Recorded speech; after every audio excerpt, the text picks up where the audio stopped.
été transformé. Parce que tu n'as pas été changé. Tu n'as pas renoncé à toi-même. Tu n'as pas renoncé au vieil homme. C'est là où est le problème. Et c'est ce que les non-chrétiens voient. Parce qu'ils voient toujours en nous le vieil homme.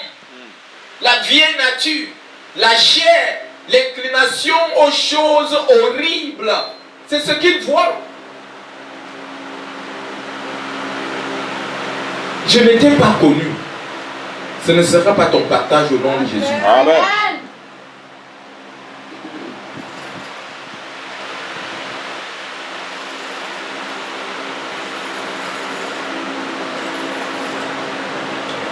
Et quand nous regardons, le premier niveau, c'est suivre Jésus. Le deuxième niveau du discipulat, c'est se laisser changer par Jésus. Le troisième niveau, c'est d'aller en mission à Jésus. Nous voyons certaines personnes, certains chrétiens, qu'est-ce qu'on fait? On a accepté Jésus, on suit Jésus, mais on ne se laisse pas changer par Jésus, transformer, mais on passe au troisième niveau où on va en mission pour Jésus. Est-ce que vous voyez un peu? Yes. On va en mission pour Jésus. C'est la recommandation. 1. Suivre Jésus. 2. Se laisser transformer, changer par lui. 3. Aller en mission pour gagner les âmes. On a suivi Jésus. On a refusé d'être changé. Et on va en mission. On dit que non, tu as sauté la classe. Et à ce sujet, l'apôtre Paul dit une chose. Il avait compris. Il dit une chose. Ouvrons notre Bible dans 1 Corinthiens 9, 25 à 27. Quand j'ai cru, et je le dis toujours, c'est ce verset qui a marqué mon cœur. 1 Corinthiens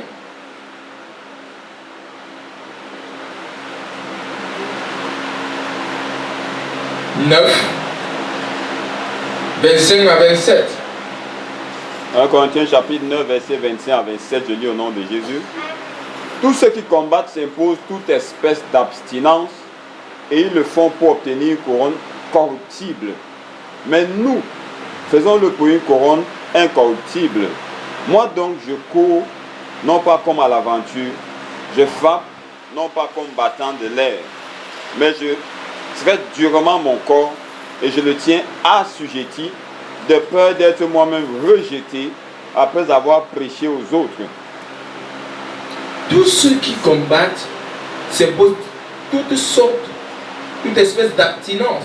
Et ils le font pour obtenir une couronne corruptible. Nous avons parlé de l'athlète hier. Les athlètes, et nous avons parlé de Shaolin, de maître Shaolin hier, comment ils se mettent dans la discipline pour pouvoir aller vaincre leur ennemi.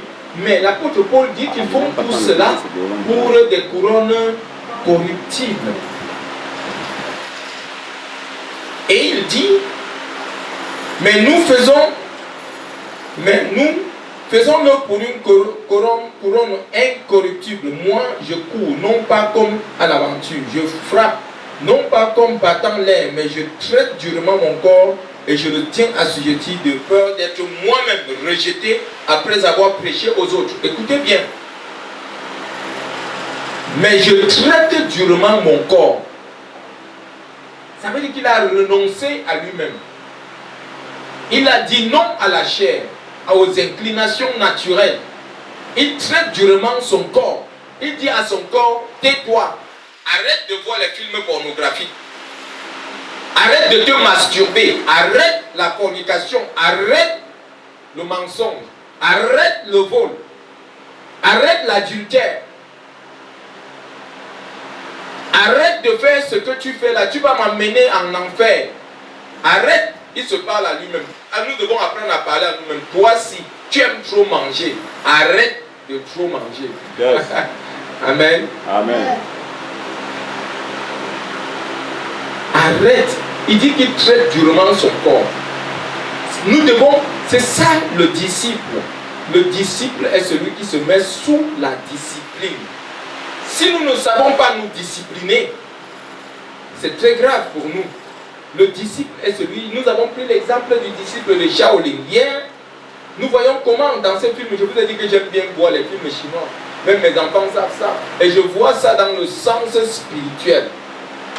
Les gens là, ils se mettent sous la discipline, ils se mettent sous une discipline inimaginable, et à la fin, nous voyons comment il va vaincre l'ennemi qui était venu exterminer son village. Mais l'apôtre Paul dit qu'ils le font pour une couronne corruptible. Mais nous le faisons pour une couronne incorruptible. Nous le faisons parce que nous allons gagner le royaume de Dieu. Amen. Nous le faisons pour notre Seigneur qui nous a aimés. Nous le faisons parce que hier nous l'avons fait. Nous étions pécheurs, nous étions sans scrupules pour les autres, et à cause de cela, Jésus est venu mourir pour nous. Et à cela, nous disons non, nous ne pouvons pas continuer à crucifier Jésus. Amen. Amen. Par amour pour lui, nous renonçons à nous-mêmes, nous renonçons au vieil homme, et nous disons à notre corps, nous ne sommes pas d'accord, nous le mettons assujetti. Nous le tenons captif pour ne pas le laisser nous amener là où nous ne voulons pas. Nous lui disons, tu ne feras plus ce que tu veux. Je ne réponds plus favorablement à tes demandes persistantes de la chair. Et l'apôtre Paul sait que notre corps a des désirs qui sont contraires à la volonté de Dieu. Amen. Amen. Nous devons la tenir captive. Et c'est pourquoi nous l'avons dit hier dans Galates 5, 24, il dit que ceux qui sont à Christ ont crucifié la chair avec ses passions et ses désirs. Nous sommes à Christ, nous crucifions la chair avec ses passions, avec ses désirs. Bien-aimé, être disciple de Christ, ce n'est pas un processus d'un jour, de 2 jours, c'est pour toute la vie. Yes. Amen. Amen. Nous sommes disciples de Christ toute notre vie. Ce processus de changement va durer toute notre vie et ce sera permanent. Nous allons le suivre et nous laisser changer, transformer par lui et être en mission pour lui pour sauver les âmes perdues du péché.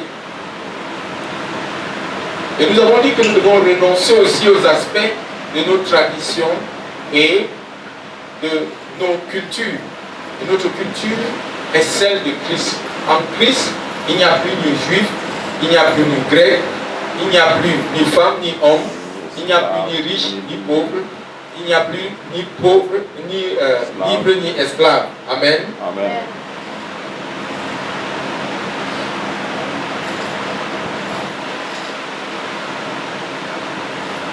Être disciple de Christ, c'est changer notre vision du monde. Nous changeons la façon dont nous voyons les choses. Et maintenant, nous voyons les choses selon Christ. Nous changeons nos priorités. Et c'est à cela, en changeant notre vision du monde et en changeant nos priorités, cela aussi affecte notre pensée. Et c'est en bouleversant, en changeant notre pensée, que maintenant, véritablement, nous sommes en relation avec Christ. Nous voyons les choses comme lui et nous nous laissons transformer. Un disciple connaît Jésus, mais cette connaissance est d'abord intellectuelle. Et cela va passer de la tête à notre cœur. Et c'est là où est le véritable problème. Beaucoup sont restés sur le plan intellectuel.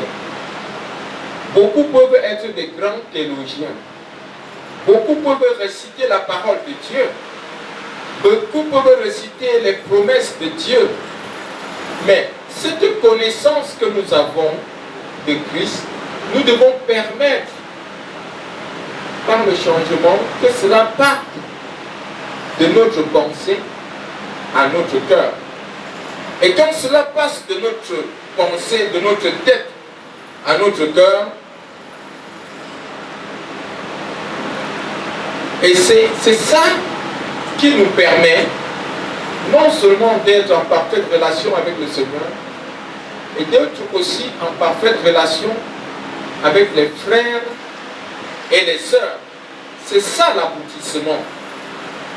Cela commence d'abord par nous. Amen. Amen.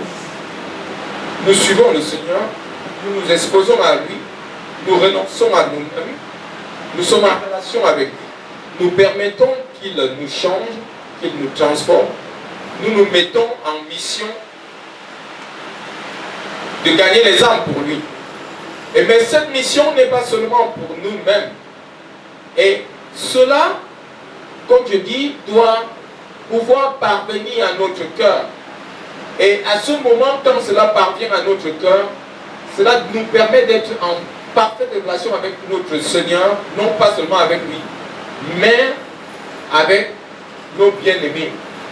C'est à ce moment où le Seigneur prie et nous demande que nous devons être un. Parce que la mission, ce n'est pas seulement pour moi, ni pour toi, mais la mission est pour nous tous. Amen. Amen. Et cela est rendu possible par le Saint-Esprit. Le Saint-Esprit est celui qui peut amener cette connaissance intellectuelle à notre cœur par l'amour. Il met en nous l'amour pour les frères et l'amour véritable pour Dieu. Amen. Amen. Si cela ne peut pas arriver à notre cœur, nous ne pouvons pas avoir ce véritable amour pour les frères les uns les autres. Nous ne pouvons pas